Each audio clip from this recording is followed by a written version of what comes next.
শরীরের কোনো অংশ কেটে গেলে রক্ত বের হয়, ব্যথা লাগে, কিন্তু আত্মাটা যখন ছিঁড়ে যায় তখন কোনো শব্দ হয় না, কোনো রক্তও ঝরে না।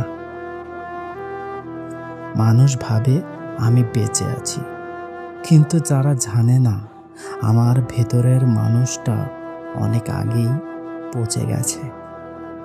আজ আমি আয়নার সামনে দাঁড়ালে সেখানে কাউকে দেখতেই পাই না, শুধু একটা শূন্য খাঁচা পড়ে আছে। তুমি যখন চলে গিয়েছিলে তখন শুধু তুমি একা যাওনি, আমার কান্না করার ক্ষমতা, হাসার ক্ষমতা, এমনকি ঘৃণা করার ক্ষমতাটুকু সাথে নিয়ে গেছো। এখন আমার ভেতরটা একটা শ্মশান, যেখানে প্রতিদিন আমি আমার নিজের স্বপ্নগুলোকে পোড়াই। দেয়ালের দিকে তাকিয়ে থাকতে থাকতে দিন রাত পার হয়ে যায়, চোখের পাতা পড়ে না। মাঝে মাঝে নিজের আঙ্গুল কামড়ে দেখি রক্ত বের হয় কিনা, কোনো ব্যথা পাই কিনা। কিন্তু বিশ্বাস করো, আমি কিছুই অনুভব করি না। তুমি আমায় এমন এক জায়গায় ফেলে গেছো যেখানে আলো পৌঁছায় না। আমার ঘরের কোণে জমানো অন্ধকারগুলো এখন আমার সাথে কথা বলে। তারা আমায় জিজ্ঞেস করে, সে কি ফিরবে? আমি উত্তর দিতে পারি না, কারণ আমি জানি তুমি তো কোনোদিন আমার ছিলে না। আমি শুধু একটা মরীচিকার পিছু ছুটে নিজের পায়ের তলার মাটি হারিয়ে ফেলেছি। এখন আর তোমার ছবি দেখি না, তোমার কথাও ভাবি না, কারণ তুমি এখন আমার রক্তে মিশে যাওয়া এক মরণ ব্যাধি। প্রতিটা নিঃশ্বাসে আমি তোমার সেই বেইমানির গন্ধ পাই।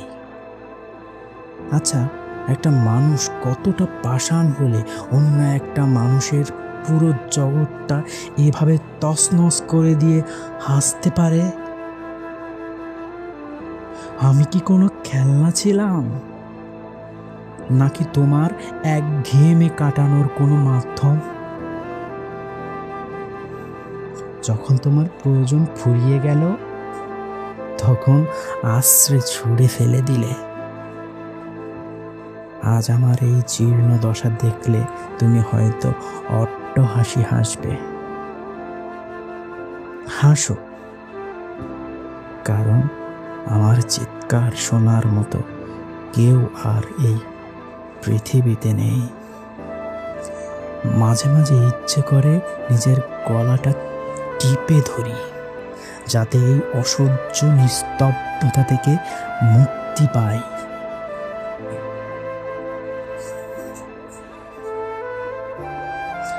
রাস্তার পাগলগুলোকে দেখলে এখন হিংসে হয়, অন্তত তারা তো নিজের যন্ত্রণার কথা জানে না। আর আমি প্রতিটা মুহূর্তে সচেতনভাবে নিজের ধ্বংস দেখছি। তোমার দেয়া অবহেলার ঘা এখন বিষিয়ে গেছে। আমি এখন এমন এক নরকে আছি যেখানে মৃত্যু নেই, শুধু চিরস্থায়ী দহন আছে। তুমি তো দিব্যি ঘুমিয়ে পড়ো অন্য কারো বুকে মাথা রেখে, আর আমি এখানে নিজের হাড়ের মটমট শব্দ গুনি।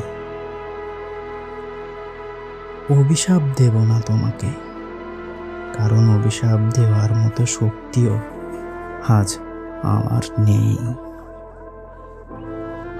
যেদিন এই নিঃশ্বাসটা চিরতরে থেমে যাবে, সেদিন হয়তো আকাশটা একটু বেশি অন্ধকার থাকবে। আমি চাই না তুমি আমার কবরের পাশে এসে দুফোঁটা চোখের জল ফেলো, কারণ তোমার ওই চোখের জল আমার পবিত্র মাটিকে অপবিত্র করে দেবে। তুমি যে ক্ষত দিয়েছ তার কোনো চিকিৎসা নেই। আমি চলে যাচ্ছি এক অজানা গন্তব্যে, যেখানে কোনো স্মৃতি নেই, কোনো মানুষ নেই, আর কোনো তুমি নেই। শুধু একরাশ অন্ধকার আর আমি।